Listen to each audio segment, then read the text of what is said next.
যেই ছাত্র জনতার ঐক্যের মাধ্যমে আমরা আমাদের দ্বিতীয় স্বাধীনতা পেয়েছি, সেই ঐক্যকে বিনষ্ট করার চেষ্টায় আজও বাংলার বুকে খুনি হাসিনার কিছু দোসর, তাদের কিছু প্রেতাত্মা আজও বাংলার বুকে তাদের নানান কর্মসূচি পালন করার চেষ্টা করছে। বন্ধুরা আমার, আমরা আপনাদেরকে হুঁশিয়ারি দিয়ে একটি কথা বলতে চাই, আপনারা তো খুনি হাসিনার পতন দেখেছেন, তারা পালানোর সুযোগটাও পেয়েছে, আপনারা পালানোর সুযোগটাও পাবেন না।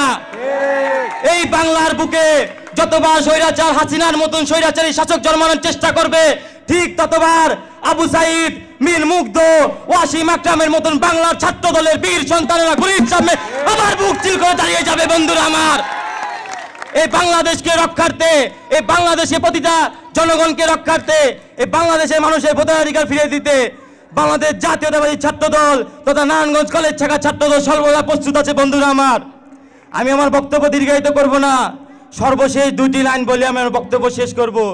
সজাগ থেকো বাংলাদেশ, ষড়যন্ত্র হয়নি শেষ, ছাত্র দল সজাগ থাকবে, ষড়যন্ত্র রুখে দেবে, এই আশা ব্যক্ত রেখে ও আজকের অনুষ্ঠানে সফল করার জন্য আমার সাথে সহযোগিতা বৃন্দ সকলের প্রতি কৃতজ্ঞতা ধন্যবাদ জানিয়ে আমি আমার বক্তব্য শেষ করলাম। খোদা হাফেজ, বাংলাদেশ জিন্দাবাদ। একটি দেয়াল ভাঙতে 1, 2, 3 করে 99টা ঢিল দেওয়ার পরে 100তম ঢিল যে দিয়েছে সে যদি দাবি করে যে সরকার পতন সে করেছে বা তারা করেছে, তাহলে সেটা হাস্যকর। এই সরকার পতন এবং সরকার, এই ফ্যাসিস্ট সরকারের হাসিনার পতন একদিনে হয় নাই। তিলে তিলে তিলে তিলে বাংলাদেশ জাতীয়তাবাদী ছাত্রদল তথা শহীদ জিয়ার আদর্শের ঘোড়া ছাত্রদল, যুবদল, স্বেচ্ছাসেবক দলের সর্বোপরি সবাই যে আন্দোলন, যে ত্যাগ, সেই ত্যাগের ধারাবাহিকতার ফাইনাল খেলাটা হয়েছে এবারে সরকার পতনে আন্দোলন।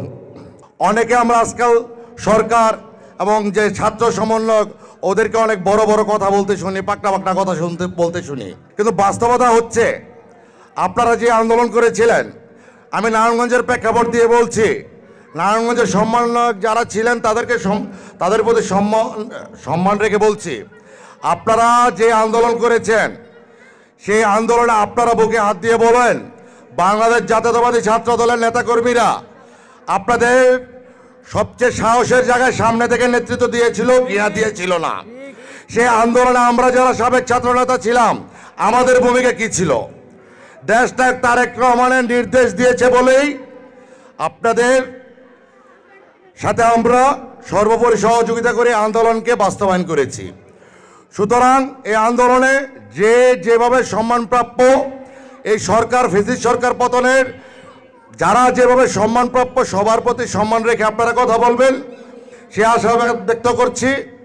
এবং আগামী দিনের যারা ছাত্রদল তাদের অনেক বড় চ্যালেঞ্জ, তাদের আবারও বলছি আগামী দিনের যারা ছাত্রদল করবেন, নারায়ণগঞ্জ কলেজ শাখা ছাত্রদল হোক, সরকারি তুলন কলেজ শাখা ছাত্রদল হোক এবং মহানগর ছাত্রদল, আপনাদের সামনে অনেক বড় চ্যালেঞ্জ।